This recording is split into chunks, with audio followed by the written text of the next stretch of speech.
everybody, and welcome back to another episode of the Knee Slapping K-Pop podcast. I am Kayla, and today I am here with Sammy. Hello. And today we're here for an episode that we've been promising for probably over a year now, that we finally I feel like have forced ourselves to release. We've done this for we've done this forever, where we said, hey, History of Topp Dogg. I think we promised it was going to come in 2021, and here we are at the end of 2022, so. And it's really just because we forced it onto the schedule. Yeah, because every time we would go to rearrange the schedule, this is the first episode that would get pushed back or removed. That would just move. Other things were more important at the time, so. Because, I'm sorry, it's either this or I actually on time review all of every Kingdom thing ever. Yep. Fair. So here it is. This is gonna be the history of the boy group Topp Dogg. We've always said that, hey, for as much as K-pop groups have sad stories, you want to know a real sad one? Topp Dogg. So sad. You want to know what gets even sadder? Is that, looking through this, it's sadder than even I remembered it, because I forgot some things. I know, it's really just, they were having struggles since they debuted, and it never stopped. And the thing was, the reason we keep the story, we keep certain stories alive because they're our, little pet project. Mm-hmm. Most notable of which is, Unique. We did K&K before this as well. Two groups that I think, again, K&K more well known. Unique is known if you have if you're really you're into in K-pop. China, or Woods as a person, or you know Woods. yeah, there is an option. Topp Dogg has sort of been lost to time unless you're a big JBJ fan. Yeah, that's really the only place that people would even remember them to begin with, is because Sangyeon got a little bit extra relevance after Produce season 2. So other than that, a lot of them are just kind of forgotten about entirely. And they tried, and they served so much. We'll get to it, but I think some of Topp Dogg's music is actually Topp very Dogg good. Is bangers, just released absolute bangers their entire career. Some questionable bangers, but they went hard. Went for it. Yes. Every song they released, 120% was given. Yes.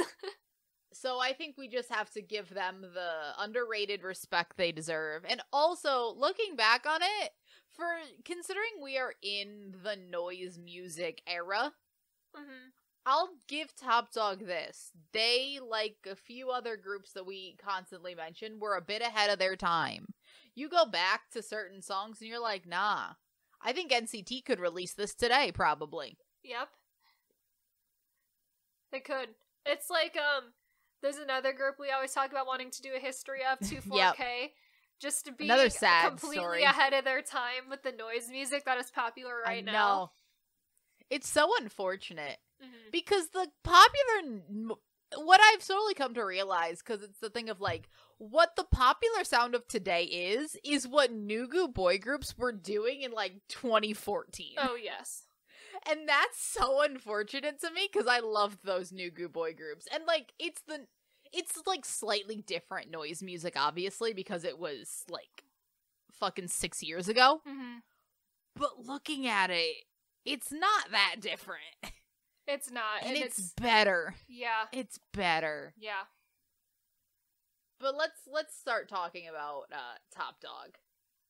So, pre-debut Topp Dogg... Yeah. A couple of things that they were doing before they actually became Topp Dogg is that Nakta was on the show My Idol, which is the survival show that created the group VIX. He obviously did not make it into VIX, but then found his way to Topp Dogg eventually.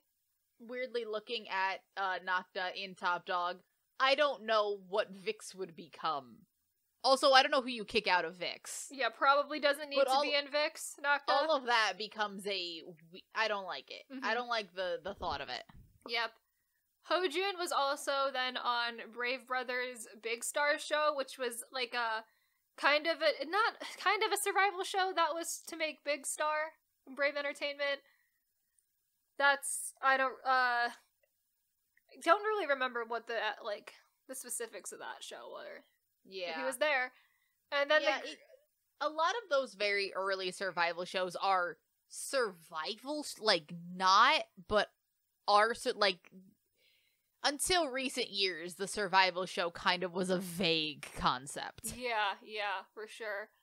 It's like My Doll is even like a really bizarre like survival show looking back on it. The biggest thing I can describe it with is that it kind of reminds me of like 17. It's not 17 TV, but 17's pre-debut show, which wasn't like a survival show, but which wasn't a survival show, but they were also like was a survival show because their debut could have got like it was a whole lot of a whole lot. Yep.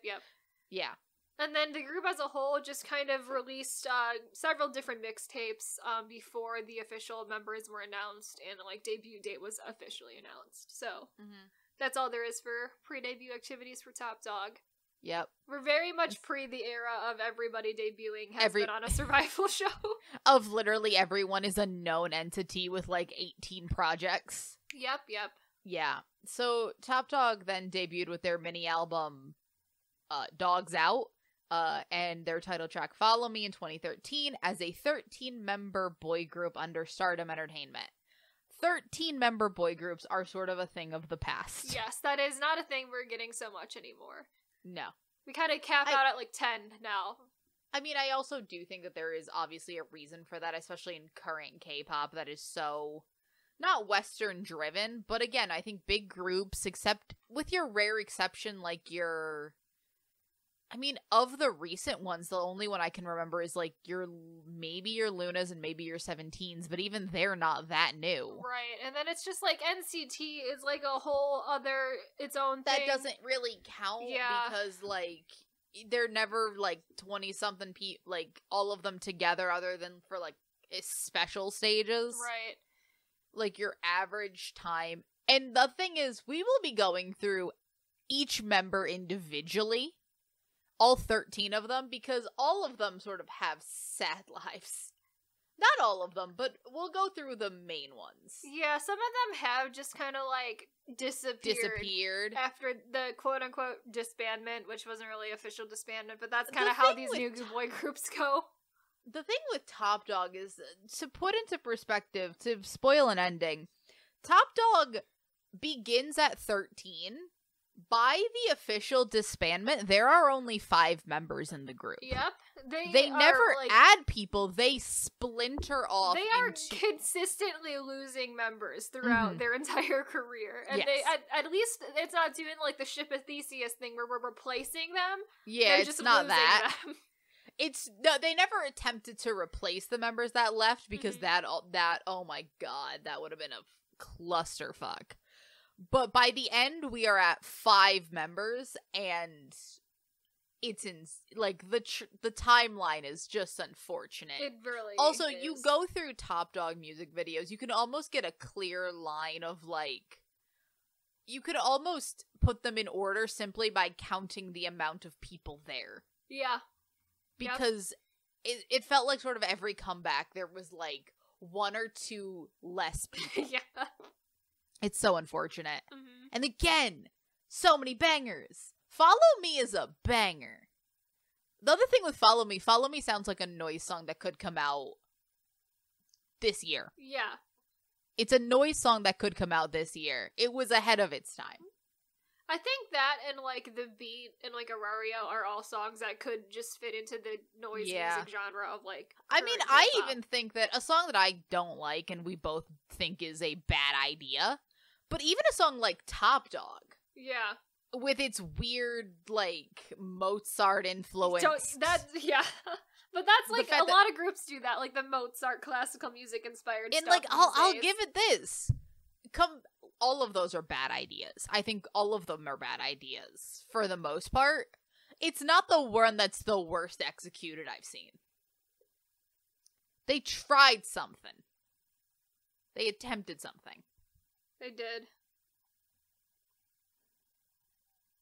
So in 2014, they released their second EP in January, and then they released an MV for Open the Door, and then will later release the music video for Arario, which is the title track for their second mini album. So that song, banger. Love that song so much. That song is genuinely up in my, like, one of my favorite K-pop songs of all time. I know. I think it's one of the best examples of traditional instrumentation with modern production. Yes. It's one of the best like, sure, talk all you want about it currently. Topp Dogg was phenomenal at it. It's genuinely their best song. It's definitely their favorite song. Or it's my favorite song from them. It's so good. And like that kind of song, like it's a banger, and that's another thing that sort of like sticks with you, where you're like, oh, that group could have been so good. Mm-hmm. Later that year in June, they were supposed to make a comeback with their third mini album, Amadeus, but the entire album got leaked online several days before its release. Which is just really, really unfortunate for them. Yeah. And Amadeus is the classical album that Topp Dogg is on. Yep. Stardom then attempted to remove the songs and then later took legal action against the person who leaked the album. Just sort of leaked an entire album for this group, which is unfortunate for them. It's really sad. Yeah. So then it's here where sort of the beginnings of the problems happen, because like 2 years into debut, and this is where the beginning of the end starts. I mean, not that again, for most groups, the beginning of like the worst thing's gonna happen, like your entire album leaked. I'm like, that is barely the beginning of Topp Dogg's problem. Yeah, that's just really just a glimmer of the problems that is going to occur in the later years of Topp Dogg's career. So in 2013, we're starting early. So in January, So Gyung, who had seemingly been on hiatus for months at that point, I don't think he had just not been seen around or heard from, officially left the main group to move to a subunit called Underdog so he could cover a wider musical spectrum. Underdog never really did. Yeah, I was gonna say that subunit did not do anything. So that subunit did not exist. Yes. So then in February, Topp Dogg embarked on an American tour, stopping in Houston, Miami, and Atlanta. Good for them. Did an American tour, not too shabby. Not too bad. Not too bad. I also feel like it would have been a very small tour. Yeah, I mean they only did 3 cities. I feel like a lot of this kind of level of group don't even do tours anymore in America. I know. So the fact that they just did an American tour generally was like really good. Good for them. Yeah. Especially in 2015, like that's really good. Yeah, good. Yeah. So then in July, Topp Dogg was moved to Hannes Entertainment after Stardom was acquired in a merger. Because again, we love K-pop's been acquiring other groups since the beginning. It ain't a new thing, kids. Yep. And then in October, Kiddo and Goon filed lawsuits against the company for mismanagement of their careers. And then they would leave the group. I'm pretty sure the only thing what happened is whatever they are this time, Hannes or Stardom. All they did is they released a statement that essentially just confirmed that they had filed lawsuits. That they did mismanagement everything. And then that's really all that happened there. Yeah, nothing came of it because I also don't know I also don't think many people were paying attention, let's be honest. No one cared. Yeah, the group it's that Topp small, Dogg. it's like no one's really paying attention to them anyway, so and then a month later, Topp Dogg would release their 4th mini album, The Beat. At this point, The Beat is another song that could have come out yesterday. Mm-hmm. If you told me it came out yesterday by, like, a different group had done it, it would be, like, noise music adjacent enough that I'd be like, yeah, that just makes sense. Yeah. This is current. Again, everything old is new again. Noise music has always been around. Yep. Just used to be done by new goo boy groups. And then now it's mainstream, so sucks for all those new goo boy groups back in the day. Sucks for 24K and Topp Dogg. Yep. So this is the beginning of the end. Yeah. Mind you, at this point, none of these songs are doing well. No. Like, they're strictly new goo. Topp Dogg will consistently do not very well their entire career, essentially. To give you a clear example, The Beat, their 4th mini album, sells 4,900 copies in Korea. So it's like they are really not doing well at all. Their highest album sales are 7,650 copies for Amadeus. Yeah. That is the highest amount of album sales that Topp Dogg would get. Mm-hmm. I do feel like Topp Dogg was one of the Nugu groups that, like, the international fandom, like, latched onto. So I feel like I did hear about them more than, like, other Nugu groups. The other thing is, because it's like there are groups like that, like Nugus that the international fandom will like Ace is one of those groups. Yeah. The other thing is I think that you're dealing with a very different time of K-pop because this is 2015. One, I think a lot of their international appeal also came from, I do remember them doing a lot of internet-based shows. Like, they would collaborate with those, like, early Korean YouTubers. They did shows for, like, I remember they did, like, something with, like, Soompi. Like, they were constantly doing things. I will say that that is something that their company was doing very well, as if, like, they knew that they weren't gonna really hit it, like, with the Korean public because of, I think, their noise music sound. They at least knew that they could try to get a fandom with the international market, which I think worked better for them anyway. The other thing with it is that, I think that you're just dealing sort of with a different, the international fandom did, like, latch on to Topp Dogg amazingly, which I think was good for them. But it's also 2015. There's a lot less international fans. Yeah, the international fandom was a lot less. Also, like, international, like, buying albums is, like, it's from harder. International land is harder. Much harder. Much harder at that era. It was so much harder to, like, be an international fan and to be engaged and to support an artist. Because this is before, like, this would have been only, 3 years after Gangnam Style. This is before the explosion of BTS. This is sort of, like, still when K-pop is this niche, it still is a niche weird interest, but it's even worse niche weird interest. Yeah. That literally no one cared about. Yep. So in 2016, Atom, Yano, and Genesee will participate on Show Me the Money 5. I also want to point out, by this point, the fun stage names that Topp Dogg had, which I think are genuinely some of the worst. It's really, the stage names are a lot. You got your Kiddo, your Atom, and your Genesee. Yep. We haven't gotten to P-Goon yet. P-Goon 1. We have not gotten to P-Goon yet, but he's there. We haven't gotten to Bijou yet. We didn't get to Zero spelled with an X. Fair. We haven't. Nocta is also not necessarily the best stage name to be going under. Like, it's a lot. It's a lot. The stage names in Topp Dogg were a lot. Questionable. None of them do particularly well on Show Me the Money 5. Atom, who is also Sangyeon from JBJ, because he changed to his actual name after a while.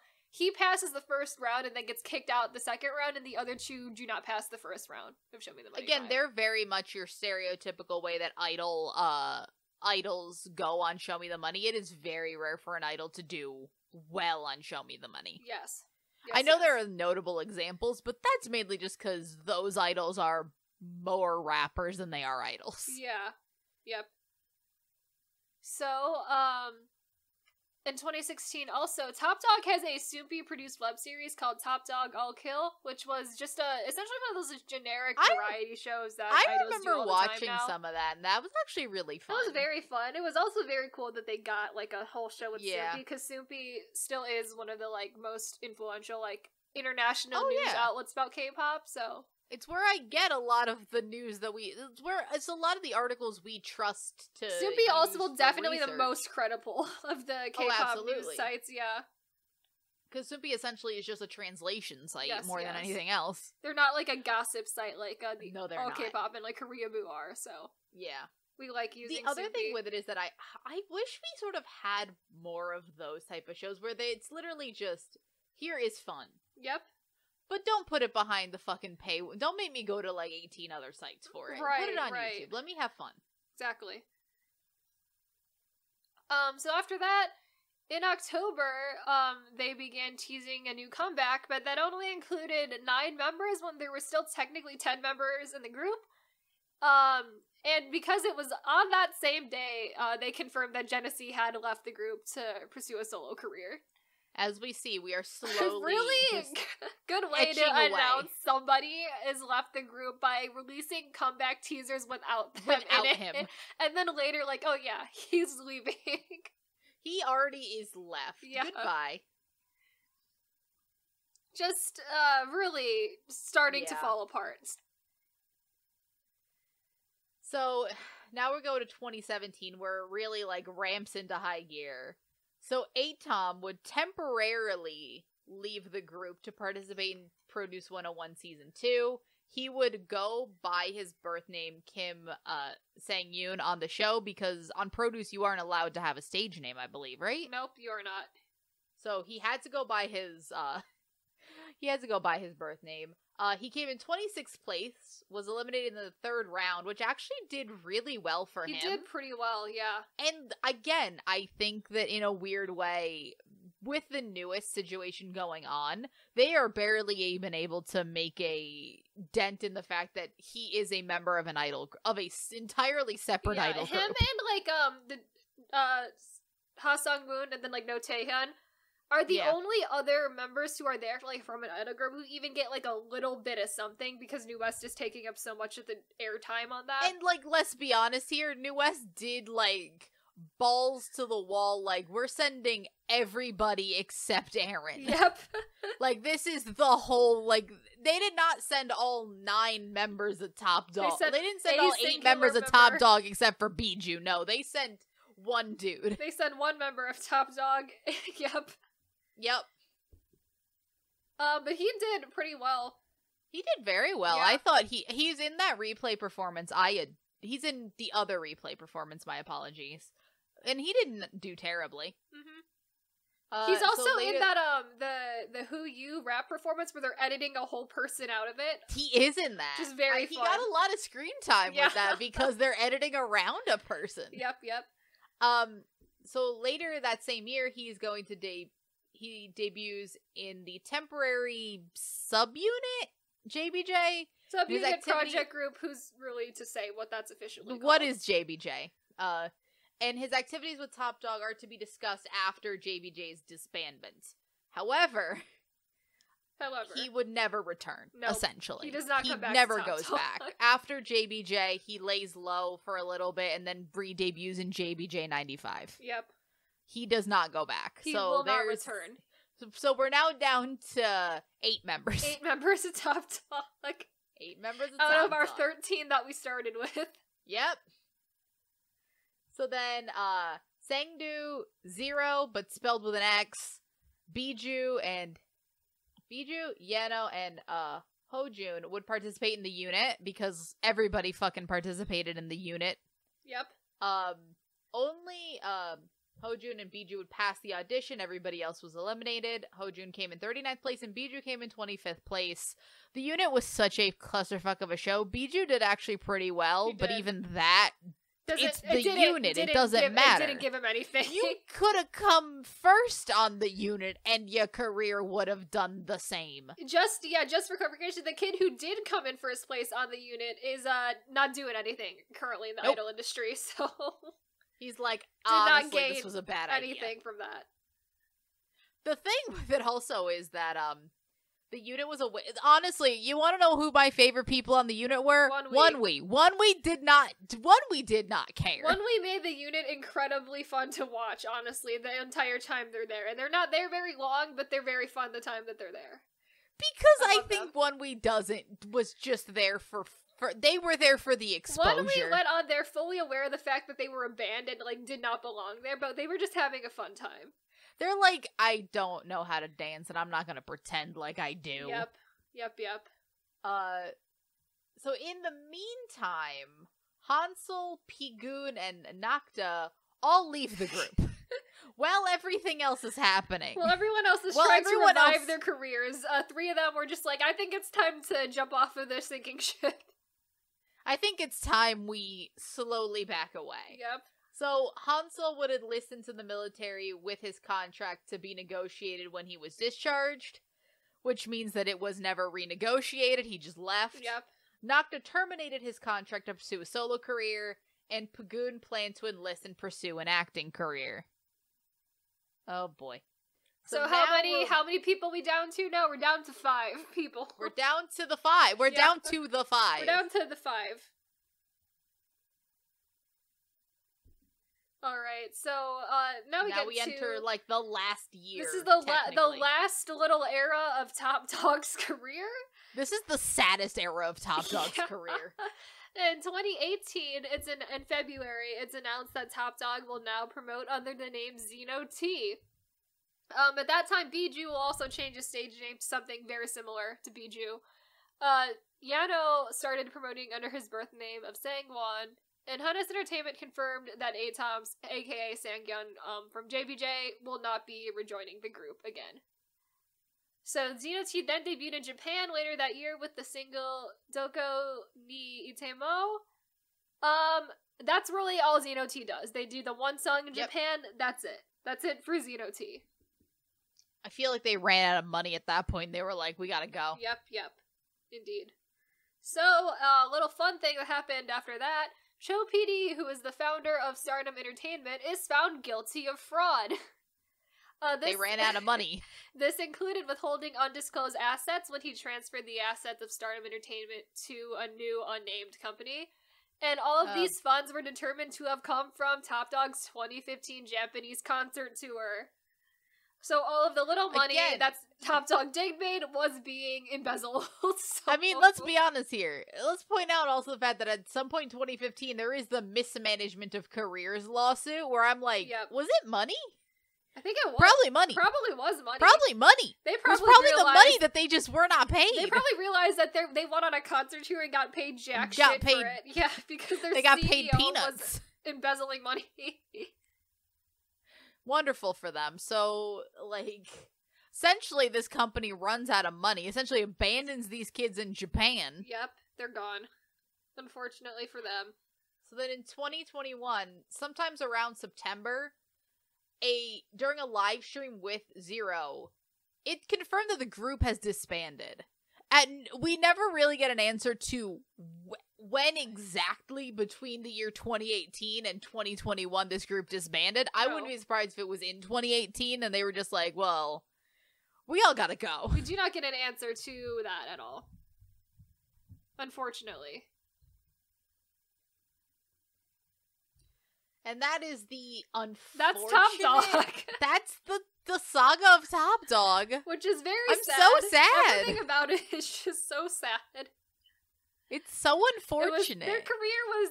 There had such a short span of time between them releasing music before they just started losing members, like, all at once. And, like, losing members so fast. So fast. Like, they were bleeding 2 and 3 members. at a time. Like, terrible. And that's the thing with big groups, like, you can lose a lot of members, sure. There's a lot of them that could go, but, like, it's just so unfortunate of how poorly managed this was. I know. And, like, you can see them trying to revive this career, like, between the unit, between, Produce. But the thing is, not counting but, like, people just sort of tried something and then were like, no, this is a better opportunity for me. Mm-hmm. Specifically, like, your, Sangyun is just like, no, I made it to a better situation for myself. I'm not going back. Yep, and he can't make me. Better off just, like, forming a duo with someone from JBJ than he was going back to Topp Dogg, so... And he was! I don't blame him for that, like, at all. Like, that absolutely not. You cannot blame him. a better career decision for him. Even though, again, he was so... That group was so good! Yeah, it's so good. So now we're going to talk about what some of the more notable members of Topp Dogg, because when you're in a 13-member group, there are more notable members. So this isn't even the more notable members. These are just all of the members that I was able to find recent activity from. Like, the other members, I could not find any post-Topp Dogg activity. They're just living normal lives, I like to think.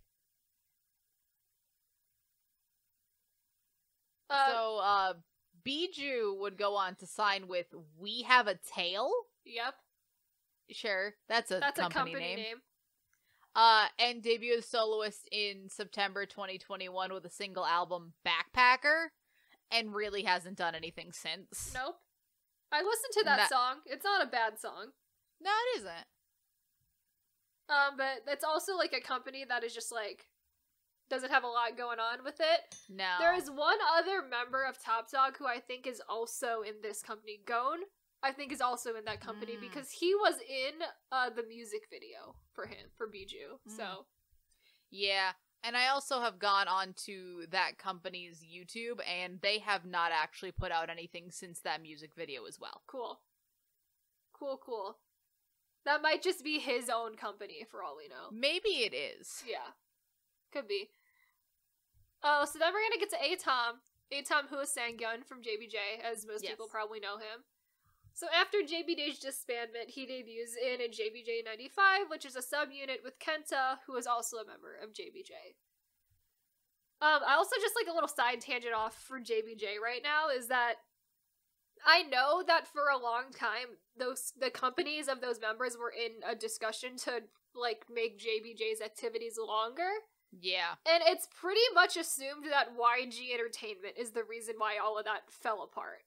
Which again, fuck you, YG. And it wasn't even like YG.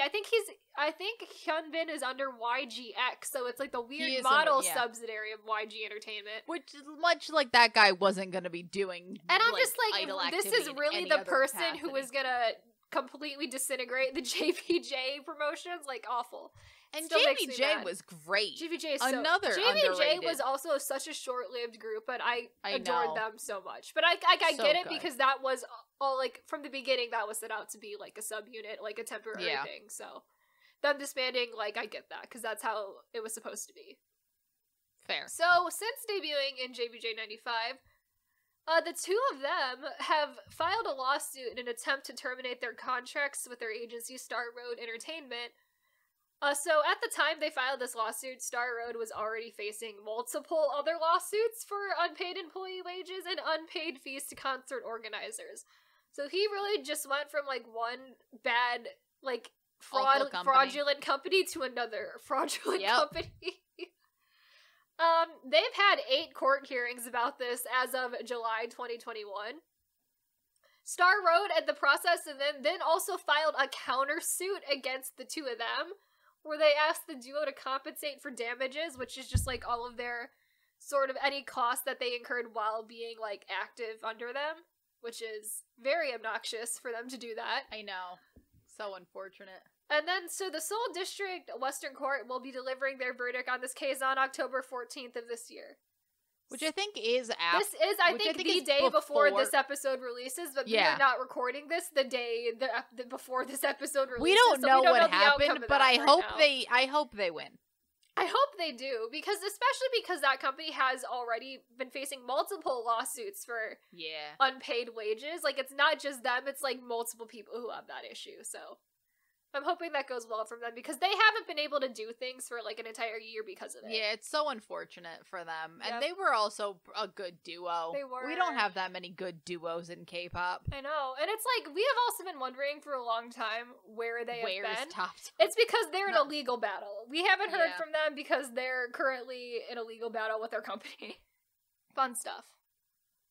So, Pagoon, had some. This is more of a personal situation, not a professional situation. But in 2018, he gets married to former Rania member Yumin in August, and then in February of 2019, he becomes a father to a son. Congratulations! And then also in February 2019, Yumin reveals that they had divorced, and now she's taking care of her son alone. Really fast turnaround on the marriage to child to divorce. Yeah. That was a quick turnaround. Yep. A 6-month turnaround to, hey, we're getting married, and then now we have a son, but also we have divorced. Yep. Fun times for him. Yep. So unfortunate. So unfortunate. So after Pagoon, we have Hansel. Hansel, in August of 2017, he comes out as asexual in a V-Live, and then later that year comes out as aromantic, which is very fun, because I think he is, like, one of the only openly, LGBTQ, any type of related idols ever. Yeah. Yeah. Yeah. Which is fun. Especially one that was in mainstream K-pop. Yeah. Like, I mean, I know there's Holland's and everything, but that is also Holland's brand to begin with. But that's very fun. And Holland was never in an idol group. No, never. He is just a soloist by himself. Yay. And Hansel is now in a dance studio called 1997 Dance Studio, where he is a choreographer and dances under the name Da Vinci. So fun. He, I think, just transitioned into being a dancer. Him. I feel like he doing well, probably, or at least enjoying life. Oh yeah, he's enjoying life more than most... whatever Topp Dogg was happening there. Yeah, than whatever else is going on with Topp Dogg. Yep. So, then we're gonna go on to Nakta, who promotes as an electronica musician under the stage name Kinda. Sure. I have nothing else to say on that. I guess that's the solo career he had left Topp Dogg to pursue, so... Yeah. Fun. I guess I'll also do, Seokyoung, who, after the subunit Underdog disbanded, after doing nothing! Just absolutely doing nothing in that subunit that didn't exist.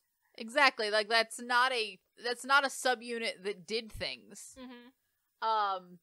He left the company. He signed with Dream Tea Entertainment and made a solo debut with the song Try under his stage name I'm. Yeah. And then he signed under HG Entertainment and made another solo debut under the stage name I'm. Yep. He debuted twice. Twice with the same solo. I think he really just changed entertainment companies and then released music again. So, good for him, I guess. Yeah, sure. They're all trying to still pursue. They're trying to do something. Yeah, they're trying. All right, I guess I'll just do the last two people. Yeah. So Kiddo is now signed under the hip hop company Rock Bottom. I don't know what he's doing, but he's there, I guess. Yeah. And then Gon, in 2019, he debuted solo with the stage name Quavd. I don't know how to pronounce that. Coovd. Again, these boys went from bad stage names to maybe worse stage names. It might be pronounced Cloud, because I'm pretty sure one of those letters has an accent on it, but I don't know how to pronounce it. Sure. But anyway, in 2022, he then appeared in BG's music video for Backpackers, so I think he is also in that company. We have a tale with BG. Yeah. But I'm not 100% on that, because finding information about all of these members is hard. Because they were a new goo before, but now that they're disbanded and each, little, soloist, they're really hard to find stuff about. Yeah. I mean, the one that is actively doing the most is probably Hansel. Yeah. And again, you can figure things out about and Sangyeon was doing stuff until he started suing the company for fraud. Yeah. So those two are probably the two that are still more in the limelight. Right. But just not a lot happening. No. Which is very sad for them. That is unfortunately the literally entire saga of Topp Dogg the group. It's so sad. It's so sad. It's just, they were so good, and they released, so many good songs in a row, and it's just unfortunate that they were under a company that just did nothing for them, and was actively committing fraud, so that also does not help. Yeah. That's really just the downfall of a lot of the new groups, is that they're under a bad company, they don't have any money, and then they just, fizzle out. And which is just how it works in K-pop for some groups, yeah. So. Sometimes you're just unlucky. Mm-hmm. It just makes you sad. Especially with a group that, when you look at it, was doing songs that, I could see being extremely popular if done maybe at a different time and maybe by a different artist. And I really thought once they got that show with Soompi that they were gonna make, a turnaround, and it's I didn't think they were gonna be popular, but I thought it would help them a lot. They'd at least be, have a small fan base, but, something. Right, and then it's, immediately after that is when everyone goes on survival shows, and then everyone leaves the group, and it's like, we've really fallen. 2017 is really when everything falls apart for them.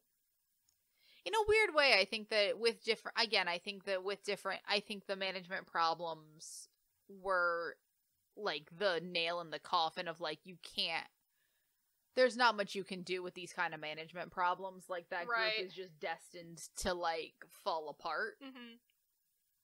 And it is, unfortunately, with a lot of these smaller companies where, like, a lot of the fraud and, like, mismanagement stuff happens too. Like, it definitely can happen in larger companies, but once you get down to these, like, really nothing companies, I feel like the people who run them are a lot There's a shadier. lot less money to go around. Yeah, so the things like fraud or mismanagement are just, like, they run even more rampant in those companies. Yeah. Or at the very least, there's so much less money to go around that people can really tell when they're being, gypped out. So that's the saga of Topp Dogg. So it's sad, and it's very short, and unfortunately, unlike something like Unique, or even now, like, K&K, now that, Soham is big popular from Semantic Error, in retrospect. Hey, thrive. No one here really happened to, so. No. I mean, I think the other two we've done are sort of, sad stories with silver linings. Mm-hmm. Even though, can you really call Unique a sad story? I mean, I don't know. I don't know I don't know if they're really sad. We'll so they realized they had more potential in China and then just focused on that and then became, like, massive superstars in China instead, and then Woods also became a highly successful soloist in South Korea. Again, is it sad that I don't know if it's not really sad. Woods? Yeah. K&K more so sad just because they only really had one member who is still actively doing a lot of stuff, so. Yeah. Honestly, looking at it, it's probably for the best that the group is disbanded. Yeah. It probably is. I'm trying to think of we've talked about doing a bunch more of these for different groups. Mm-hmm. I'm trying to think if there's a group that would be sadder than this that we've talked about. Yeah. And, like, everything else I think has a silver lining. I think 24K is the only one has some people who I think are mildly successful, yeah. Yeah. And, like, I think we've talked about Halo, and we know what happens to Halo, yeah. And it's a silver lining. And, like, there's other groups that we want to do this for, and I don't think anything is sadder than just Topp Dogg. Yeah, because it just makes us sad. There is really no, like, there was not any point in their career where they were, like, really on top of anything. Like, it was just sad the entire way through. Yeah. And it's not a fall from grace, because there's no grace to fall from. It's not like it's an underdog to triumph story, because it wasn't. Mm-hmm. And it's also not like anybody came out of this a winner or we learned any lessons. I know. This was just sad. It's just sad. The whole way through is so sad. The thing that you think about is that, like, there's a lot of Nugu groups that, like, there'll be, like, one song that people, like, remember or latch onto, or is, like, a thing that people enjoy. I think that or there's, like, one member who, like, either becomes a soloist or an actor or something, and is, like, successful doing that. The one that I remember a lot of times, mainly just because I think we talked about him, what's it called? Yesterday, was, no one knows who Big Star is. Oh, yes, Field Dog. No one cares. But, like, Field Dog keeps coming up. Field Dog is constantly just around. Yeah. And, like, he's, semi-thriving. Right. Another one of those I keep thinking of is Jota from Madtown. Like, no one really cares about Madtown or forgets about them, but I feel like Jota was, like, everywhere for a period of time. Yeah, the other one that came into my mind was just C-Clown. C-Clown, oh, yeah. Because you get DPRE and out of that. Yeah, that's true. So, like, every other one I can think of that we've been thinking of doing, someone has one saving grace. Except Topp Dogg. Like, you would think, in a weird way, you'd think that maybe Sangyun would be the saving grace out of here. That, like, oh, well, we got Sangyun out of it. Had JBJ95 not had to sue their company and gone on a year and a half hiatus, like, maybe that's an alternate universe where he is doing fine and okay. Yeah. Again, maybe depending on how this lawsuit goes, maybe they'll be able to make some kind of comeback. Right, but after spending that long with lawsuits. I don't know if probably not going to happen. Yeah. But yeah, that's that. We do want to do one of these a year. We talk about a lot of different groups for this, honestly. We do. There is never going to be, trust us. Here's the thing. When we talk about K-pop groups, there is an ample archive of new goo girl groups. Yes. People love to document the new goo girl groups. We are here to be the one people that are going to take down the history of the new goo boy groups. Yes. They will never be forgotten as long as we're around. We will not let them be forgotten. No. Absolutely not. And I think that it's just a lot of groups that people really would just have no reason to go back to. Yeah. No new K-pop fan that got into K-pop because of, I don't know, who had a comeback. What? I don't know, who's here because they like the new, Hypen song. Why the fuck would they go back and listen to Topp Dogg? No Who cares? reason to do that, yeah. Absolutely not. If it lets one person go back and listen to, Ario by Topp Dogg or The Beat, yeah, I would feel happy. Yes. If one person listened to them. We only need one person to introduce one person to a new group today. Yeah. Honestly, bangers. Only bangers. Yeah, only bangers. The other one I always think about is, what was it? Not, Big Flow also seems like it would be really sad, though. Yeah. I do kind of want to do, 24K next, I think. I think the two that we are definitely, so next year we've already planned that we have to re-record the Unique episode. Yes. Because the that audio episode got fucked up at the end. The audio it's the only audio that's ever gotten fucked Yeah. in any of our episodes, so we do have to go back and redo that because it's a travesty that it was that one. Yes. And it is only fucked for 2 of the members. Yes. So and it's the members that matter. Really, the 2 it members really are is the most important. Yep, it really is. But yeah, those 2 are really, and honestly, I think just we can redo that episode so much better now. Yeah, we definitely can. So that'll be that. And then probably next year we're going to do 24K. Yep. 24K really one of the, ship-a-Theseus groups, where it's how many members can we just, replace? Come in and out of the group before we are no longer 24K? I mean, to be honest with you, you know the biggest group that does that for me? Who?